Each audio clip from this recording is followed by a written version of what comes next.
정치 이슈를 살펴보는 수요일 시간입니다. 조경근의 월간 논평 한국정치학회 이사 조경근 교수님 스튜디오에 모셨습니다. 안녕하십니까. 네, 교수님 반갑습니다. 네. 자, 오늘도 교수님의 그 시선을 저희가 좀 전해 듣고 싶은데요.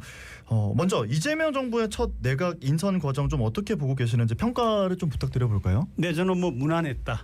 무난했다. 네, 근데 무난했다라고 하는 게 뭐 이렇게 좀 평균 이하를 이야기하는 게 아니고요. 네. 항상 어느 정부든지 간에 특히 민주화된 이후에 이렇게 인사를 하고 나면은 비판이 많았죠. 예. 그리고 이제 언론의 원래 기능이 문제점을 드러내는 거니까요. 그러니까 상대적으로 지난 정부나 그 지난 정부의 그 내각 인선에 비교한다라고 하면은 물론 이제 두 사람 같은 경우에 우리가 잘 알다시피 굉장한 그런 뉴스거리가 됐지만은 그 외에는 뭐 굉장히 무난하게 됐다 그렇게 평가할 수 있겠습니다. 예. 그러면 무난한 와중에 이진수 교육부 장관의 지명 철회, 강선우 여가부 장관의 자진 사퇴, 이 부분은 어떻게 네, 좀 보셨습니까? 아쉬운 대목이죠. 예. 왜 그러냐면은 이제 이 정부에 대한 국민들의 기대가 굉장히 높고 그래서 뭐 지금까지도 아마 60% 이상의 국민 지지를 받고 있죠. 네. 언론조사를 보면은 그런 가운데서 만약에 인사까지 완벽하게 잘 되었더라면 얼마나 좋았겠습니까만 그런 점에서 이제 흠집이 약간 생겼다. 예. 근데 여기에서 이제 그 다음에 인선이라든지 그 다음에 어떤 정책에서 이렇게 괄목할 만한 그런 실수가 나오지만 않으면 이거는 그냥 넘어가는 사안인데 네. 이제 그 다음에도 이런 일이 반복되면은 이게 이제 시발점이 되는 거죠. 예. 왜냐하면 국민들 마음속에 유권자들 마음속에 그 일이 있었다는 걸 기억을 하니까요. 네. 네. 자, 지금 이재명 정부의 내각 대통령실 인사 명단을 쭉 놓고 보면 이제 저희가 한번 뭐 이 얘기도 했었던 것 같은데 현직 의원이나 기업인 출신들이 좀 많고 교수 학자 출신은 적은데 이제 이런 인사 스타일이 향후에는 좀 어떻게 흘러갈까 이런 궁금증이 있긴 하거든요. 재미있는 게요. 이게 좀 옛날 얘기긴 하지만은 옛날부터 보면은 이게 약간 선호라고 하는 게 있었어요. 네. 어떤 정부에서는 좀 이렇게 학자나 교수를 조금 더 많이 네. 또 이제 방금 언급하신 데서는 빠졌는데 어떤 정부에서는 언론 출신들이 또 이렇게 맞아요. 발탁되는 경우도 있었어요. 예. 근데 이제 이번 같은 경우에는 보면은 뭔가 일을 갖다가 확실하게 전격적으로 하겠다라고 하는 의지가 들어있는 거죠. 사실은 뭐 저도 학자 출신이긴 하지만 네네. 학자 출신이 많이 안다라고 스스로 자부하는 사람이 많지만은 행정부를 장악할 수 있어야 되거든요. 네. 장악해서 이렇게 끌고 나갈 수 있는 힘이 있어야 되는데 네. 사실 학자 출신 중에서는 그런 사람들이 별로 없고요. 또 언론계도 아마 마찬가지라고 생각합니다. 그런데 반면에 이제 정치나 행정에 네. 오랫동안 몸을 담아왔던 분들은 누구보다 잘 알고 또 사람의 관계가 그렇게 구축이 되어 있기 때문에 그래서 아마 이재명 정부 같은 경우는 5년 동안은 확실하게 개혁을 이끌어 나가겠다라고 하는 점에서 아마 그런 인선에 포인트를 두지 않았나 싶습니다. 그러니까 행정 이런 현장 경험이 많은 인사가 장점이 될 거다 이런 말씀이신 것 네, 같은데. 그리고 이제 그럼 좀 우려할 점은요? 네? 우려할 점은 어떤 우려할 걸로 보세요? 점은 우려할 점은 이제 뭐 이렇게 좀 아무래도 관료가 가지고 있는 한계점이라고 하는 게 있죠. 예. 우리가 이제 바깥에서 자꾸 정부의 일을 갖다 비판하는 거는 비판을 위한 비판이 아니고요. 그게 아니라 지금 이런 변화가 있으면은 이런 걸 새롭게 해야 되는데 그러지를 못하고 좀 타성적으로 한다라든지 또는 적극적으로 이걸 해야 되는데 좀 소극적으로 한다라든지 왜냐하면 보신이라고 하는 게 있지 않습니까? 이제 그런 점에서 아마 그런데 이번 같은 경우에는 이재명 대통령 자신이 굉장히 개혁적인 마인드를 가지고 있고 그래서 자신의 일을 돕고 있는 내각이 일을 잘하기를 바라고 그걸 꼼꼼하게 들여다보고 있다라고 하는 얘기들이 많기 때문에 아마 뭐 복지부당을 한다든지 이렇게 하지는 않을 거다 그런 기대를 하고 있는 거죠. 예. 네, 다음 이슈 보겠습니다. 윤석열 전 대통령 부부의 공천 개입 의혹 사건을 수사하는 김건희 특검이 지난 28일 개혁신당 이준석 대표를 피의자 신분으로 압수수색했습니다. 압수수색 영장에는 이준석 대표가 공천 개입 의혹의 공범으로 적시돼 있는데 이 대표가 윤 전 대통령 부부와 공모를 했다. 요래 보는 것이지 않습니까? 예, 이제 뭐가 있느냐면은 그 명태균이라고 하는 사람 이름이 많이 나오지 않았습니까? 근데 이제 명태균이라고 하는 사람이라든지 김영선이라고 하는 전 의원 같은 경우에 본인이 이제 국회의원이 되고 싶어 가지고 하는 그런 것들 그래서 자기를 좀 다음에 또 국회의원이 되게 해달라라고 하는 그런 이슈는 우리가 많이 다뤘었는데 이제 이런 문제를 의논하려고 아마 칠불사라고 하는 회동을 우리가 듣고 있거든요. 예. 칠불사라고 하는 경남에 있는 그 절에서 그 인근이겠죠. 거기에서 아마 명태균, 김영선 그리고 이제 이준석 그리고 천하람이라고 하는 지금 원내대표죠. 예, 예. 네. 이렇게 4인이 회동을 해가지고 아마 그때는 이제 개혁신당의 그 뭡니까 비례대표 1번을 달라라고 하는 그러면은 네. 이 김건희 여사가 가지고 있는 그런 여러 가지 비리를 이야기해 주겠다라고 하는 이제 그런 회동이 있었다라고 합니다. 그것까지 포함을 해가지고 아마 그리고 또 하나 이제 중요한 포인트는 뭐냐면 이 일이 있었을 당시에 그 개혁신당의 이준석 대표가 그 전이죠. 지금 제가 말한 그 이전의 사건인데 이전에 대표를 하고 있지 않았습니까? 그죠?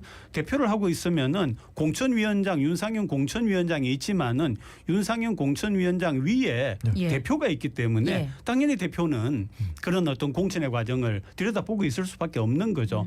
그래서 아마 혐의가 완벽하게 있다 없다는 이제 밝혀져야 되는 사안이긴 하지만은 공천위원장 위에 당의 대표의 역할이기 때문에 당연히 불러서 네. 따져봐야 된다라고 하는 거는 뭐 당연한 일 같습니다. 예. 이제 이준석 개혁신당 대표가 지도부 복귀 첫날 이뤄진 특검 압수수색을 두고 전당대회 직후 관심이 집중되는 때를 강제 수사 시점으로 정한 건 오해 소지가 있다 이렇게 말하기도 했는데 교수님 어떻게 보셨어요? 사실은 귀에 갖다 붙이고 코에 갖다 붙이고라고 하는 얘기인데요. 네. 이준석 대표 같은 경우에는 본인이 지금 어쨌든 간에 시시비비는 가려지겠지만 네. 지금 이제 굉장히 수세에 몰려 있는 입장 아니겠습니까? 예. 그러면은 뭔가 이제 얘기를 해야 되는데 이게 간접적으로 그런 얘기를 하는 거죠. 나는 특별히 잘못한 일이 없는데 개혁신당이 떠가지고 어떤 그런 현 정부를 비판하거나 견제하는 그런 역할을 하는 것을 하기 위해서 지금 개혁신당이 이제 한참 시작을 하려고 할 때 이렇게 제동을 거는 거 아니냐라고 하는 얘기를 한 거죠. 네. 한 건데 글쎄 거기에 대해서 국민들이 얼마나 그 정도로 받아들일지는 이제 두고 봐야 알겠죠. 네. 예. 앞서 잠깐 언급해 주셨지만 국민의힘 윤상현 의원이 김건희 특검 조사에서 윤 전 대통령과 김영선 전 의원의 공천과 관련해서 통화를 했다. 이런 취지로 진술을 했습니다. 네. 예. 그러니까 이제 이 공천 사실은 이게 한국 정치였어요. 예. 대통령실이 공천의 거의 모든 부분을 좌지우지해 왔던 게 사실이고요. 시간이 흘러서 민주화 과정을 거치면서 지금까지 오면서 그런 부분들이 상당히 축소되어 왔던 게 또 한 사실인 거죠. 그런데 대통령이 자신이 이제 어떤 일을 해 나가기 위해서 자기가 이제 필요로 하는 사람들, 자기 핵심인 사람들을 국회에 가가지고 국회에서 역할을 하고 예. 국회라고 하는 것은 기능이 정부를 견제하는 기능 아닙니까? 견제하는 기능이기 때문에 또한 거기에 대해서 약간 보완책이 필요하다라고는 볼 수 있는 거죠. 그래서 그런 부분에서는 공천 과정에 개입을 한다라고 하는 건데 그 정도라고 저는 생각을 합니다. 예를 들면 대통령 입장에서 이런 좋은 분들이 있습니다라고 하는 얘기 정도야 왜 못하겠습니까만은 그게 아니라 이번에 이제 전화상에서 드러난 것처럼 그 이야기를 했는데 당이 시끄럽네 뭐 이런 식으로 하는 거는 결국은 해주라. 그런데 뭐 당시 공천위원장이 에게도 이야기를 했다 이런 거는 완전한 개입이거든요. 예. 그거는 이제 삼권 분립의 원칙에 어긋나는 거고 그렇죠. 있을 수가 없는 일이다 그런 거죠. 네. 네. 자, 이 특검이 윤 전 대통령을 소환해서 조사하려고 하는데 무산됐습니다. 오늘 오전 10시 출석을 재통보했는데 응할지 어떻게 보세요, 교수님? 일단은 사실은 대통령을 하고 있는 기간에도 이것도 이제 우리가 들은 바지만 좀 술을 많이 한다는 얘기가 좀 많이 나왔었거든요. 그렇죠. 예. 네, 그래서 이제 술을 아무래도 많이 하다 보면은 간을 비롯해서 건강이 나쁠 거다라고 하는 거는 짐작이 되는 부분입니다. 근데 이제 최근에 윤 전 대통령의 주변에 있는 변호사라든지 이런 분들을 통해서 나오는 얘기가 건강 상태가 굉장히 좀 안 좋다. 지금 이제 지금 상태가 굉장히 안 좋아서 그런 얘기를 하는 건데 저는 그렇다라고 하면은 가서 그러니까 이제 뭡니까 검찰에서 가가지고 그죠 조사를 하는 것도 어떤가라고 하는 생각이 본인이 이제 예를 들어서 이제 건강이 너무 안 좋아서 움직일 수가 없다. 네. 그래서 출석을 하기가 어렵다. 그럼 가서 조사를 하겠다라고 하는 것도 있는데 다시 말하면 이게 이제 어떤 현재까지는 팽팽한 좀 기싸움이라고 하는 게 있는 것 같은데 분명한 사실은 윤 전 대통령이 몸이 안 좋은 거는 또 사실인 것 같아요. 예. 사실인데 두 번째는 그럼에도 불구하고 이걸 의지를 대통령을 지냈던 사람 아닙니까? 중간에 예. 끝나긴 했지만 그랬다라고 하면은 좀 국민들이 기대하는 바는 좀 정정당당한 그런 모습 또는 뭐 그런 단어가 있죠. 널름하다라고 할까? 네. 해당은 안 되지만 예, 배운 걸 예. 보면은 그래도 이제 자기가 대통령을 지냈던 사람 같으면 그런 모습을 보여줬으면 하는 게 있는데 상대적으로 지금 좀 안 그런 거죠. 네. 예, 몸이 안 좋지만 그래도 정정당당한 모습을 보이지 않는 이렇게 자꾸 피하는 모습을 보이는 이런 이유는 네, 뭐라고 예를 들면 이제 보십니까? 나가다가 쓰러지는 한이 있더라도 예, 예. 그렇지 않습니까? 그래 걸어가다가 뭐 그게 이제 뭐 일부러는 아니고 정말로 몸이 안 좋으면 쓰러질 수 있지 않겠습니까? 그런 네. 모습을 보이더라도 좀 정정당당한 모습이 있으면 좋겠다라고 하는 건데 아마 당사자인 본인 입장에서는 그럴 겁니다. 너무 수도 없이 나를 오라가라 하고 그다음에 또 뭐 이건 뭐 그냥 집에 있으면서 불러도 되는데 또 감옥에 보내고 뭐 이런 것에 대한 불만도 아마 개인적으로 있지 않을까 그런 짐작도 됩니다. 네. 예. 자, 계속해서 이제 또 다른 특검 김건희 특검 상황도 짚어보려고 합니다.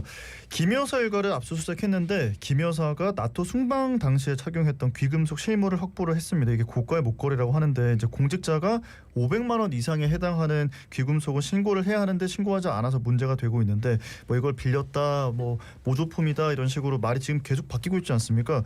이 부분 어떻게 보고 계세요? 글쎄 말이에요. 이게 참 그 대통령의 부인으로서 이제 해외 순방을 하거나 어떤 사람들을 만날 때에 뭐 그렇게 이제 좀 괜찮게 보이게 예. 왜냐하면 그것도 또 대한민국의 품격의 하나니까 그런 생각이 드는데 저는 두 가지 생각을 했습니다. 하나는 뭐냐 하면은 대한민국의 품격을 대통령이나 대통령 부인이 네. 보여주는 그런 부분은 치장이 아니라 그렇죠. 예, 본인의 모습 아니겠어요? 예. 본인의 모습 네. 아무 치장이 없다 할지라도 화장을 안 했다라고 할지라도 참 품위가 있어 보이고 말하는 거 한마디라든지 예. 표정 하나라든지 예. 참 그런 점에서 좀 많이 아쉽다. 역대 그 대통령 부인 영부인들 가운데에서 그런 생각이 들고요. 두 번째는 그냥 있는 그대로 이야기를 하면 좋을 것 같아요. 말을 바꾸지 말고 그죠. 예. 내가 만약 빌린 걸 했는데 하고는 또 이게 모조품이다라고 이렇게 자꾸 말이 바뀌니까 그렇지 않아도 그 누구나 의구심을 가질 수밖에 없는 거 아닙니까? 이 사태에 대해서. 예. 근데 의구심을 자꾸 키워나가는 그런 부분이 되니까 그런 점에서 참 그 자리에 있을 만한 그런 분들이었는가 하는 생각이 계속 드는 거죠. 네. 예. 근데 또 이 귀금속이 발견된 장소가 김 여사의 친오빠 김진우 씨의 장모댁이었거든요. 이렇게 사돈집에 목걸이를 맡겨둘 이유가 그러니까 없을 것 그 같은데. 의구심을 만들어내는 예, 계속 만들어내는. 정정당당한 본인이 갖고 있어야죠. 그걸 왜 주변에 있는 분들에게 그것도 또 이제 사돈이 뭐 한 달이 건넌데 예, 뭐 누구 바로 친형제나 그런 부분에 맡긴 것도 아니고 네. 한 거는 그래서 의구심을 만들어낼 수밖에 없는 부분이다라고 하는 거 아마 뭐 우리 청취자분들도 다 아시지 않겠습니까? 사실 뭐 이거는 언급하면 할수록 참 뭔가 좀 자존심이 상한다는 생각이 드는 이유가 뭘까? 하는 네, 생각이 그 드네요. 이제 해외에서도 그렇게 아마 볼 겁니다. 뭘 해외에서 뭐 그렇게 한국의 이런 시시콜콜한 데 대해서 관심이 있겠습니까만은 네. 적어도 이제 대통령이라든지 좀 이렇게 그런 역할을 하는 분들 입장에서 볼 때 저게 뭐야라고 하지 않겠습니까? 그죠. 네, 네. 그런 혹시- 점에서 좀 예, 창피하죠. 부끄럽습니다. 네, 예. 대한민국을 자랑스럽게 만들어줘야 될 분들이 오히려 부끄럽게 만들고 있다라고 하는 거죠. 네. 네. 자, 다음 이슈로 넘어가 보겠습니다. 이상민 전 행안부 장관 이야기를 좀 짧게 여쭤보고 싶은데 특검이 지금 내란과 관련해서 이상민 전 장관도 중요 임무를 담당했다. 실질적으로 개입했다. 이렇게 바라보고 있는 거죠. 총 3개의 혐의를 적용했더라고요. 네. 계엄을 이제 공모했다. 네. 예. 그거는 이제 행정안전부라고 하면 행정의 전반을 책임지는 거고요. 네. 우리가 뭐 여기서 이제 단전단수 얘기도 하지만 그건 또 안전하고 상관되는 그런 부분이라서 네. 계엄 공모의 부분이 혐의 중에 하나고요. 그래서 이제 두 번째는 구체적으로 단전단수를 진짜 지시를 했느냐 안 했느냐 하는 그런 두 번째 혐의가 있고요. 세 번째는 위정을 그동안 이제 위정을 한 것하고 네. 그다음에 직권 남용 본인이 가지고 있는 권한을 함부로 사용한 이런 부분 3개가 지금 적용되어 있는 걸로 알고 있습니다. 예. 예. 내일 오후 2시에 영장 실질 심사가 열리는데 구속 가능성은 어떻게 보고 계십니까? 저는 혐의가 3개가 되기 때문에 가능성이 예. 이게 정치적으로 저도 발언합니다만 없다고 볼 수 없죠. 네, 네. 네, 네.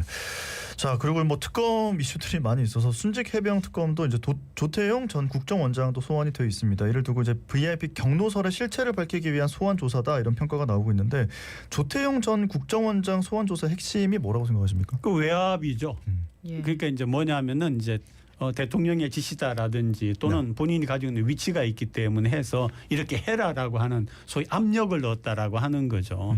당연히 밝혀져야 되는 상병, 최상병 군인의 한 사람이지만 또 국민의 한 사람이지 않습니까? 예. 그런 사람이 이제 생명을 잃었다라고 하면은 거기에 초점을 둬 가지고 그게 해결되도록 하는 것이 당연한데 네. 마치 전개되는 과정을 보면은 그게 아니라 거기에 관련되는 사람들 중에서는 누구는 빼고 누구는 놓고 이런 식으로 하는 것은 압력을 넣었다라고 하는 거죠. 수사는 수사 자체에 맡겨둬야 되고요. 네. 진실이 밝혀지기를 바라야 되는 것이 모든 공직자와 특히 고위공직자의 당연한 의무라고 생각을 하는데 그런 부분이 어겨진 거죠. 네. 예. 자, 이어서 국민의힘 상황 짚어보겠습니다. 8월 22일 전당대회 앞두고 양양자 의원 등 당 대표 출마 선언이 이어지고 있는데 김문수 전 대선 후보도 출마를 공식적으로 밝혔습니다. 대개 이제 그 대선에 나갔다가 잘 안 된 네. 그런 분들도 과거에 보면은 그 다음에 또 이제 당의 대표를 맡아가지고 당을 추스려 나가는 부분이 있습니다만 그거는 좀 민주화가 좀 덜 됐을 때였던 것 같아요. 예를 들면 이제 김영삼 전 대통령이나 김대중 전 대통령 같은 경우에 그런 경우들을 보거든요. 왜냐하면 그때는 워낙 엄혹한 그런 독재 시대였기 때문에. 그런데 지금 같은 시대에 저는 안 됐으면 책임을 져야 되지 않나? 네, 어쨌든 간에 그런 모습을 보이고 언젠가 또 시간이 지나서 예. 본인이 그동안에 또 정치적으로 여러 가지를 갖다가 좀 잘 갖춰 나가고 그랬을 때 언젠가 부르면은 들어가는 게 좀 더 좋은 모습이 아닌가? 그런데 지금의 정치는 잊혀지지 않기를 바라는 부분이 많은 것 같아요. 정치라고 하는 거는 잊혀지는 게 아니라 내 실력을 갖춰 나가는 거거든요. 실력을 갖춰 나가면은 국민들이 유권자들이 잊지 않습니다. 예. 그런데 아니라 빈번하게 나타나고 얼굴을 보이고 조회되는 횟수가 높아서 내가 잊혀지지 않기를 바라는 그런 정치는 좀 아니다. 예. 근데 정말 좀 날카로우면서 아름다운 말씀을 해주셨네요. 그렇습니까? 진짜. 예. 고맙습니다. 네. 자, 근데 지금 주진우 의원의 당 대표를 이제 출마를 했는데 현직 순직 해병 특검 수사 선상에도 올라 있지 않습니까? 네네. 이 부분 어떻게 보세요? 저도 두 가지 마음이 있었습니다. 하나는 워낙 그 국민의힘이 지금 뭐 지리멸렬해 있고요. 네. 와해 직전에 있다고 할 만큼 엉망이고 그리고 지금 대표로 나서는 분들 자체가 약간 상대적으로 좀 구태의 이미지를 가지고 있고 저분들에게 맡겨가지고 과연 국민의힘이 양날개 중에 하나로 제 기능을 하는 그런 정당이 될 건가? 예. 그런 점에서는 차라리 젊은 사람이 초선이긴 하지만은 네. 나서가지고 당을 좀 젊게 예를 들면 그 대표적인 경우에 하나가 이준석 네, 대표 네. 아닙니까? 예. 그런 식으로 하는 마음이 있고요. 두 번째는 이분이 어쨌든 윤 대통령실 출신이잖아요. 네. 거기다가 지금 이야기하신 그런 부분도 있고 해서 또 한편 아마 보시는 분들 들으시는 분들이 아닌데라고 하시는 분도 분명히 계실 거다라는 그런 양갈래 마음이 제 속에도 있습니다. 네. 예, 조경태 의원도 당대표 출마를 선언했는데 앞서 혁신 후보 단일화를 촉구한다고 말했습니다. 조 의원이 말하는 혁신 후보는 안철수 의원입니까? 네, 안철수 의원도 있고요. 예. 그다음에 아마 뭐 한동훈 전 대표는 안 나온다고 얘기를 했죠. 그렇죠. 예. 안 나온다고 얘기를 했지만은 이제 그런 부분이 상대적으로 국민의힘이 바뀌어지기를 지금까지 이어 나오는 그런 게 아니라 새롭게 좀 바뀌어지기를 그런 바라는 마음이 있었기 때문에 아마 그런 부분들을 조경태 의원이 언급을 한 것 같습니다. 네. 지금 한동훈 전 대표가 출마를 하지 않겠다 네. 선언했는데 이유가 뭐라고 생각하십니까? 안 되죠. 나와도 안 되죠. 네, 대개 그렇게 나올 때는 네. 이번에 안 되는 건 뻔하지만 내 위치를 확보하기 위해서 나온다 이런 경우도 많거든요. 예. 이번에 뭐 해가지고 다음을 내가 노리겠다라고 하는 건데 그럴 가치도 없다라고 판단한 것 같습니다. 예. 소위 말하는 이제 친윤이 네. 절대 다수를 차지하고 있고 따라서 나가봤자 네. 굉장히 적은 숫자로 그렇게 될 거기 때문에 차라리 안 나간다는 거죠. 네. 예. 자, 또 다른 이슈입니다. 더불어민주당이 쟁점 법안 처리에 속도를 내고 있습니다. 노란 봉투법이 민주당 주도로 국회 상임위를 통과했는데 윤석열 정부 당시에 대통령 거부권으로 폐기되었던 법안이지 않습니까? 참 이게 이게 참 해결이 돼야 되는데요. 굉장히 예. 어려운 게 기업 대 노동입니다. 네, 우리 한국이 가지고 있는.